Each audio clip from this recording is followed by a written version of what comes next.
آپ پہلے اپنے گھر کو تو پورا کر لیں, آپ سے وہی پورا نہیں ہو رہا. یہاں لوگوں کو خوراک پوری نہیں مل رہی ہے, یہاں لوگوں کو پھل پورا نہیں مل رہا, یہاں لوگ انار جو ہیں, جو انار میں کل تو قیمت سن کے تو میرے تو دھواں نکل آیا 800 روپے کلو کے. میں تو کہا یہ کیا ہو گیا ادھر پاکستان میں, کیا انار جو ہے وہ بھی امپورٹڈ ہم کھائیں گے سارا کچھ, لوکل کچھ بھی نہیں مل رہا. انگور کوئی پتہ ہی نہیں ہے, ہمیں 800-600 سے نیچے انگور ہی نہیں آیا اس دفعہ. پاکستان میں گاڑی 42 لاکھ روپے کی ملتی ہے, وہی گاڑی انڈیا میں جو ہے وہ 16-16.5 لاکھ روپے کی ہے. جو پاکستان میں 18 لاکھ روپے کی گاڑی ہے وہ انڈیا میں, آپ قیمت کی کرنسی کا فرق نکال لیں, ڈبل ہوگی ہمارے سے ان کی. وہ 6-6.25 لاکھ کی ملتی ہے, یہاں پہ وہ 18 لاکھ کی ملتی ہے, 1 گنا 3 گنا زیادہ. دوائیاں کو آپ نے بڑھا دی, 1300 روپے کی گولیاں کر دی آپ نے بلڈ پریشر کی, تو میرا تو بلڈ پریشر آٹومیٹکلی اوپر چلا جائے گا جب میں جو سنوں گا. اب آپ کہتے ہیں جی ہم نے ایران کے ساتھ بڑی ہم نے پنگیں بڑھانی ہے. ایران آپ کے ساتھ کب کھڑا ہے مجھے بتا دیں, ایران تو ہمیشہ انڈیا کی طرف تھا. بنگلہ دیش نے ترقی تب شروع کی تھی جب وہاں پہ ایک طرف سٹرائک چل رہی ہوتی تھی اور دوسری طرف کنٹینر جو ہوتے تھے ان کا ڈپارچر ڈیلے نہیں ہوتا تھا, جو ان کے ایکسپورٹس کے کنٹینر ہوتے تھے. اور یہ جب بات ہم نے 90 کی دہائی میں وہاں سے سنی تو ہمیں لگا کہ اب یہ ملک آگے نکل جائے گا, تو نکل گیا جی, پھر ساڑھے تو آگے نکل گیا. ارسلان بھٹی صاحب, یہ تو میرا مطلب ہے کہ ہم $1 کمانا یورپ میں یا £1 کمانا یورو کمانا یورپ سے اور $1 کمانا امریکہ میں, وہ زیادہ مشکل ہے ایز کمپیئر ٹو دیٹ کہ ہم ایران اور افغانستان کو اپنی ایکسپورٹس بڑھائیں جن کی ریلائبلٹی بھی زیادہ ہے, جو جغرافیکلی بھی ہمارے نزدیک ہیں, اور یہاں پہ اب سیکیورٹی کے بھی کوئی زیادہ مسائل نہیں ہیں. سی پیک کے تحت سڑکیں وڑکیں بن گئی ہیں یار, تو یہ ہمارا ایکسپورٹر ادھر کیوں نہیں دیکھ رہا, میرا مطلب ہے. رئیس صاحب میں تو اس بات سے پریشان ہو رہا ہوں کہ آپ نے جو آج ٹاپک رکھا ہے آفرین ہے آپ پہ, کہ پاکستان میں آپ کا جو ایکسپورٹ کا آپ کو ایک کیڑا ہے وہ پتہ نہیں کیوں بار بار آپ کو تنگ کر رہا ہے, میری تو سمجھ میں نہیں آ رہی. آپ نے کیا ایکسپورٹ کرنا ہے مجھے بتائیں افغانستان, اور کیا ایکسپورٹ کرنا ہے آپ نے ایران میں. اب یہ صرف تھوڑی سی اگر یونائٹڈ نیشنز کا ایک کوئی ان کا ڈیٹا ہے آفیشیل جو پوری دنیا کی ٹریڈ دیکھتا ہے, اس کا اگر آپ دیکھیں تو اس کے تو حالات اور ہی ہمیں کچھ بتاتے ہیں کہ 2000 جو افغانستان کی آپ کے ساتھ ٹریڈ تھی جو 2011 میں تھی وہ تھی $2.6 بلین کی, وہ گھٹتے گھٹتے اب رہ گئی ساری $1 بلین کے پاس آس پاس.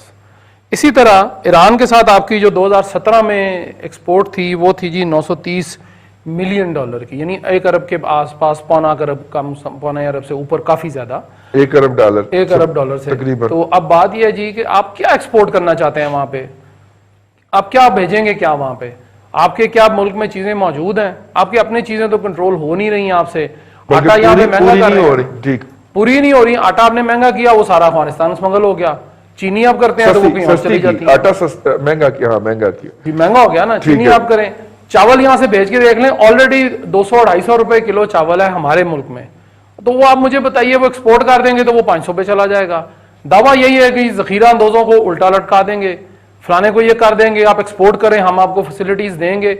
کدھر فیسلٹیز دیں گے, میں اور آپ مل کے مجھے بتائیے, کمپنی بنا لیتے ہیں, ہم بھیج دیتے ہیں چیزیں, میں آپ کو جو پیسے آپ کی جیب میں جو پیٹرول ڈالتے ہیں ہم وہ بھی ہمارے سے لے لیں گے حکومت. آپ پتہ نہیں کس دنیا میں رہتے ہیں, مجھے تو یہ سمجھ نہیں آ رہی کہ آپ کرنا کیا چاہتے ہیں ہمارے ساتھ. آپ پہلے اپنے گھر کو تو پورا کر لیں, آپ سے وہی پورا نہیں ہو رہا, آپ لگے ہیں دوسروں کی کمیاں کوتاہیاں اس کو دیکھنے کے, جناب آپ ہمارے سے یہ لے لیں ہم کر دیتے ہیں. کیسے کریں گے مجھے بتائیے. یہاں لوگوں کو خوراک پوری نہیں مل رہی ہے, یہاں لوگوں کو پھل پورا نہیں مل رہا, یہاں لوگ انار جو ہیں, جو انار میں کل تو قیمت سن کے تو میرے تو دھواں نکل آیا 800 روپے کلو کے. میں تو کہا یہ کیا ہو گیا ادھر پاکستان میں, کیا انار جو ہے وہ بھی امپورٹڈ ہم کھائیں گے سارا کچھ, لوکل کچھ بھی نہیں مل رہا. انگور کوئی پتہ ہی نہیں ہے, ہمیں 800-600 سے نیچے انگور ہی نہیں آیا اس دفعہ, پتہ نہیں کدھر چلا گئے انگور بھی, پھل. آپ کیا چیز یہاں سے بھیجنا چاہتے ہیں. میں نے آپ کو جنس گنائی ہے, جنس ہی بھیجیں گے نا. آپ کہتے ہیں جی آٹو موبائل کی چیزیں بھیج دیں. مجھے آپ بتائیے کہ پاکستان میں گاڑی 42 لاکھ روپے کی ملتی ہے, وہی گاڑی انڈیا میں جو ہے وہ 16-16.5 لاکھ روپے کی ہے. جو پاکستان میں 18 لاکھ روپے کی گاڑی ہے وہ انڈیا میں, آپ قیمت کی کرنسی کا فرق نکال لیں, ڈبل ہوگی ہمارے سے ان کی. وہ 6-6.25 لاکھ کی ملتی ہے, یہاں پہ وہ 18 لاکھ کی ملتی ہے, 1 گنا 3 گنا زیادہ. کیوں ایسا کر دیا ہم نے. آپ کہتے جی ہم نے اپنی آٹو موبائل انڈسٹری کو فروغ دینا ہے. بھائی مجھے تو نہ لوٹیں آپ, میرا تو کم از کم میری جو جان, میری جو ضرورت ہے, میری ضروریت جو میری جان کے لیے ضروریات ہے وہ تو پوری کر دیں. دوائیاں کو آپ نے بڑھا دی, 1300 روپے کی گولیاں کر دی آپ نے بلڈ پریشر کی, تو میرا تو بلڈ پریشر آٹومیٹکلی اوپر چلا جائے گا جب میں جو سنوں گا. اب آپ کہتے ہیں جی ہم نے ایران کے ساتھ بڑی ہم نے پنگیں بڑھانی ہے. ایران آپ کے ساتھ کب کھڑا ہے مجھے بتا دیں.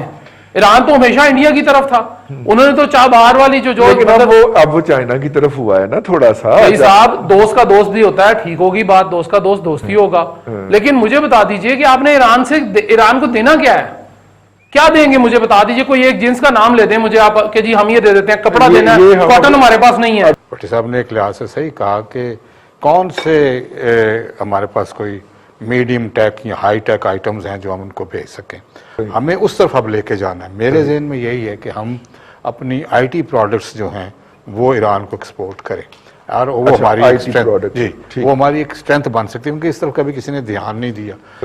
चावल भेज दिए, चावलों का ये होता है कि इंडिया भी हमारी बनास्पति को अपना बनास्पति बना के इनको दे देता है, और दुबई में खरीद के उनको अपने नाम। और जफर महमूद साहब की बात एक हद तक ठीक थी कि जी दुबई से गया, दुबई से आया, मगर उससे कॉस्ट बढ़ जाती है और टाइम भी बढ़ जाता है। और इसलिए भी ईरान के साथ हमारे तल्लुकात शादी भी इसलिए नहीं ज़्यादा बढ़ सके पिछले दिनों में और पिछले सालों में, क्योंकि हम अमेरिकन लॉबी में थे, अमेरिकन सैंक्शंस थी, इंडिया ने डिफाई किया उस वक्त अमेरिकन सैंक्शंस को भी, और चाबहार बनाई और पैसे स्पेंड किए और सारा कुछ किया। मगर अब चाबहार जो है वो चाइनीज़ तसल्लत में आ रही है और चाइना उसको ले रहा है, और हमारी चूंकि साथ अपना गवादर है तो वो एक तरह से सिस्टर पोर्ट बनने को जा रही है। अगर ये कामयाब हो जाता है तो हमें फिर उम्मीद है कि ये जो एक स्मगलिंग का दौर है, चाहे अफगानिस्तान हो चाहे ईरान हो, क्योंकि ये बड़े बॉर्डर एरियाज हैं, तो मेरे अपने सदरी में मैं भी ये भी चाहूँगा कि बॉर्डर मैनेजमेंट पे भी काम किया जाए, और इसमें हम कस्टम और इसमें हम फिर पाकिस्तान हाउस की जफर साहब ने बात की है, उसके बजाय बॉर्डर पे हम ऐसी फैसिलिटीज़ क्रिएट करें कि वहीं से चीज़ खरीदी जा सके, वहीं से चीज़ कॉमन एक एरिया डेवलप किया जाए जिस पे चीज़ें बेची जाएं और ख़रीदी जा सकें। आपने सही कहा, इवन जो कटलरी है, जो सिरामिक टी पॉट्स हैं, ये ईरानियन बहुत अच्छे हैं, और हम भी सिर्फ अपने 4, 5, 6 जो खाने पीने की चीज़ें हैं जिसमें राइस ऑन द टॉप है वो बेच के मुतमिन हो जाते हैं। अब वो दौर नहीं रहा, अब हाईटेक का दौर है, और हाईटेक की चीज़ें वहाँ जानी चाहिए जो हम बना सकते हैं। मगर जो भट्टी साहब ने बात की वो वजह है कि अपना घर भी देखें और एक्सपोर्ट भी करें। इस तरह से नहीं हो सकता कि आप पहले अपना घर देखते रहें 4 साल और फिर बाद में एक्सपोर्ट करें, क्योंकि आपने इंपोर्ट तो रॉ मटेरियल करने ही करने हैं ना, तो आपके पास एक फॉरेन करेंसी तो होनी ही चाहिए जिससे आप कोई चीज़ बाहर खरीद सके। तो आपने इमीडिएटली देखना है। और फिर वही बात है कि जब तक इस मुल्क में पॉलिटिकल स्टेबिलिटी नहीं होगी तो जो इन्वेस्टर है, जो मैन्युफैक्चरर है, वो एक वेट एंड सी के मोड में चला जाता है और फिर वो कई साल ज़ाया कर देता है और इन्वेस्ट नहीं करता। जब तक यहाँ पे प्रॉपर प्रोटेक्शन, इंसेंटिव्स की बात बाद में करेंगे, प्रॉपर प्रोटेक्शन ना हो किसी की बिजनेस को, कि इधर इतने छापे पड़ते हैं, इतनी बदनामी होती है, ये सारी चीजें और एक लॉ के तहत कुछ होता भी नहीं तो प्रेस रिलीज जारी करके इज्जत रोल दी जाती है। तो वो जो बंदे ने 20-25 साल लगा के इज्जत बनाई होती है, उसकी आप एक ट्वीट में ज्यादा कर देते हैं। तो इसलिए पॉलिटिकल स्टेबिलिटी, पॉलिटिकल प्रोटेक्शन, फिर इंसेंटिव्स। देखिए अभी इन्होंने कहा कि जी कंस्ट्रक्शन इंडस्ट्री को हम देते हैं मुराद के जी वो जहाँ से मर्जी पैसे लाएं वो स्पेंड कर लें। मैं समझता हूँ कि इस वक्त दौर ये जा रहा है कि आप पूरा पाकिस्तान ओपन कर दें, जहाँ मर्जी जो मर्जी लगाए उसको हम अपने टेन्योर में पीटीआई के हम नहीं पूछेंगे कि पैसा कहाँ से आया। देखिए जितना भी ग्रे और ब्लैक मनी है ये अगर वाइट होना शुरू हो जाता है और सर्कुलेशन में आ जाता है तो टैक्स भी बढ़ेगा, कंस्ट्रक्शन के साथ साथ बाकी की इंडस्ट्री भी लगेगी। कंस्ट्रक्शन इज वन इंडस्ट्री, बेशक ये कहते हैं पहले इसके साथ 40 इंडस्ट्रीज और होती हैं। आपको मैन्युफैक्चरिंग करनी है और मैन्युफैक्चरिंग को आप ये सहूलत दें कि भाई आप पैसा लगाएं, हम नहीं पूछेंगे कहाँ से पैसा आया। वो सारी उम्र 70 साल तो आपने कभी पूछा नहीं है, आप पूछेंगे तो ऑब्वियसली सारे अपने पैसे को दबा के बैठ जाएंगे या बाहर ले जाएंगे। सो ये देखते हुए देखिए ईरान का ये जो चेंबर आपने बात की है, ये मैंने पहले बताया बिल्कुल नया चेंबर है। इसकी इंशाल्लाह वेबसाइट क्रिएट करेंगे, इसके ऊपर डेटाबेस बनाएंगे कि हमारे क्या चीज़ें जा सकती क्या आ सकती। इसका अभी तक ऐसा काम नहीं हुआ।